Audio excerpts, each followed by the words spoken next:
Halo teman-teman, salam sehat selalu untuk kita semua. Salam sejahtera dengan saya Bung Ropan.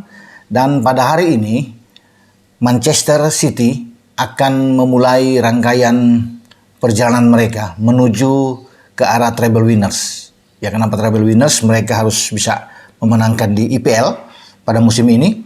Dan kesempatan itu ada juga di UCL atau di Liga Champions ketika mereka berada di semifinal untuk menghadapi Real Madrid si juara bertahan. Dan satu lagi mereka akan bertarung melawan Manchester United di final Piala FA yang akan berlangsung di Wembley ya pada bulan depan. Jadi tiga inilah yang dibidik oleh Pep Guardiola sebagai pelatih, di mana ia belum pernah mendapatkan gelar juara di Liga Champions dan saat ini sangat terbuka ketika harus mengulangi laga semifinal menghadapi Real Madrid yang pada musim lalu menyingkirkan mereka di semifinal secara dramatis dan Madrid bisa menjadi juara. Nah, hari ini atau malam ini mereka akan bertarung di IPL menghadapi Leeds United di Stadion Etihad. Luar biasa bagi perjalanan Manchester City dalam hal mengejar Arsenal di puncak klasemen dan sekarang mereka sudah berada di atas dengan 33 pertandingan dan Arsenal 34 laga, unggul 1 poin, 79 poin berbanding 78 poin dan kesempatan menjadi juara itu saya bilang sangat terbuka. Dan apalagi mereka bisa memenangkan laga melawan Leeds akan memperlebar jarak mereka dengan 4 poin di saat Arsenal akan bersiap menghadapi Newcastle United dalam partai tandang di St. James Park pada besok malam. Jadi inilah kunci bagi City untuk bisa meraih gelar juara karena mereka bermain di kandang setelah membabat 9 pertandingan secara beruntun. Terakhir mereka bermain imbang draw 1-1 dengan Nottingham Forest ya, pada Februari yang lalu, tapi kemudian 9 pertandingan ke sini mereka tidak terkalahkan kalau bicara di IPL. Itu yang membuat mereka sangat konsisten dan sekarang mereka sudah ada di atas. Nah, kalau City sudah di atas di puncak, ini sulit untuk membuat mereka turun lagi. Berat rasanya, makanya Pep akan mempertahankan ya, keunggulan mereka ini dan terus bisa merotasi pemain dengan baik karena kedalaman skuad yang oke. Ya, setelah mereka menghajar West Ham kemarin di Etihad dengan 3 gol dan saatnya mereka kembali akan berpesta gol untuk menghadapi Leeds United. Ya, saya meyakini bahwa mereka akan membombardir habis Leeds United yang sedang terpuruk dan musim lalu di tempat yang sama di Etihad mereka menghajar dengan 7 gol tanpa balas dan wajar kalau saya bisa mengatakan akan ada pesta gol lagi karena musim lalu tanpa Erling Haaland yang belum datang masih ada di Dortmund, Kevin De Bruyne dan kawan-kawan itu sudah berpesta di Etihad dan De Bruyne yang bisa membuat brace saat itu. Kemudian ada gol-gol lain dari Phil Foden yang bisa, Grealish yang bisa membuat gol, Riyad Mahrez, ada John Stones ya dan juga dengan Nathan Ake yang berbagi gol di sana sehingga mereka bisa mendapatkan 7 gol di sini. Dan kalau bicara musim lalu mereka bahkan mencetak 11 gol di kandang Leeds di Elland Road. City bisa menang dengan 0-4. Dan pada musim ini juga di Elland Road mereka bisa menang dengan 3 gol. Jadi ini luar biasa buat mereka. Sepertinya kemenangan hanya soal waktu bagi City untuk bisa mengalahkan Leeds. Nah, setelah pertandingan melawan Leeds ini mereka harus berkonsentrasi juga menghadapi Real Madrid. Laga pertama di Santiago Bernabeu untuk semifinal di UCL sebelum mereka balik ke kandang di Etihad. Dan target utama dari Pep saya sudah bilang mereka harus bisa ke final. Ya, kali ini tidak mudah memang. Madrid sebagai juara bertahan ini panggungnya mereka kalau bicara di Eropa, tapi ini akan diupayakan oleh Pep. Ya, kesempatan itu harus dia ambil setelah gagal pada musim lalu dan gagal di final pada 2021 dikalahkan Chelsea di babak final. Karena ini ambisi yang luar biasa yang tertanam bagi Pep. Ya, setelah di Barcelona dia sukses, dia tidak sukses di Bayern Munchen dan sekarang ada di City. Nah, setelah itu mereka kalau bicara di IPL mereka masih akan berhadapan dengan 4 pertandingan ke depan. Mereka akan ketemu dengan Everton, ya, kemudian ketemu dengan Chelsea, Brighton dan Brentford. Ya, Brighton dan Brentford ini yang harus hati-hati, 2 tim yang sangat kuat sebagai kuda hitam karena mereka akan tandang.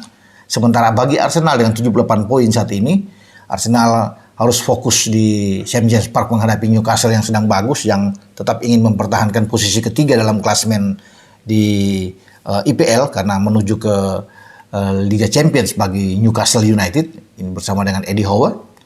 Kemudian harus bersiap-siap juga bagi Arsenal ini akan menghadapi Nottingham Forest terakhir, kemudian mereka akan menghadapi Wolves. Ya, ini rame buat mereka karena mereka juga harus bisa memenangkan 4 pertandingan sisa yang akan mereka hadapi.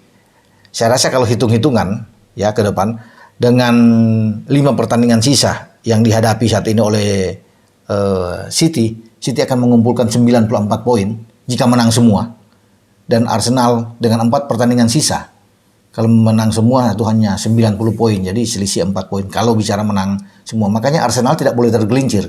Besok menghadapi Newcastle ini pertandingan juga penting, krusial. Kalau mereka kalah habis sudah untuk bisa mengejar City. Karena secara hitung-hitungan yang saya bilang tadi kan, kalau dua-dua menang full, dengan City 5 kali menang, Arsenal 4 kali pun, City akan menjadi juara dengan selisih 4 poin.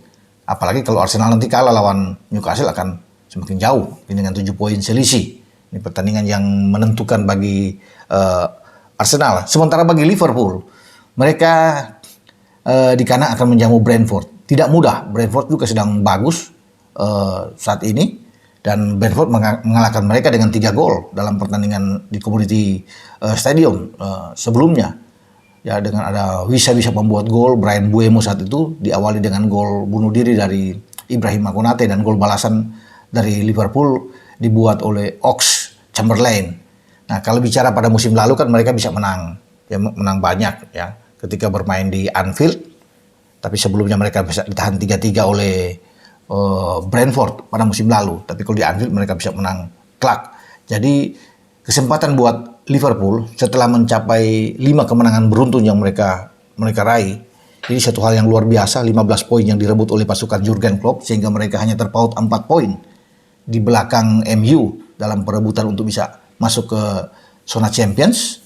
Ya, dan apalagi kemarin MU kalah dari Brighton, ini juga kesempatan bagi Liverpool untuk terus bisa memepet dan melihat peluangnya ada kalau MU kalah di West Ham nantinya pada hari Senin dini hari. Ini juga akan bagus buat Liverpool karena Liverpool setelah menang nantinya, kalau mereka menang melawan Brentford di Anfield, pasukan Jurgen Klopp ini akan menuju ke Leicester ya, di King Power. Mereka bertarung dengan Leicester sebelum balik melawan Aston Villa, dan terakhir mereka menuju St. Mary menghadapi Southampton. Jadi peluang untuk lolos masih ada, dengan harapan MU tentunya terganjal ya, paling tidak kalau West Ham bisa mengalahkan tuh peluang itu terbuka ya, karena MU masih menyimpan 1 pertandingan lebih bagus dibandingkan dengan Liverpool. Jadi memang ketat pertarungan sana karena ada intip juga di bawah, dengan ada Brighton juga masih berbahaya, ada Spurs juga masih bisa mengintip.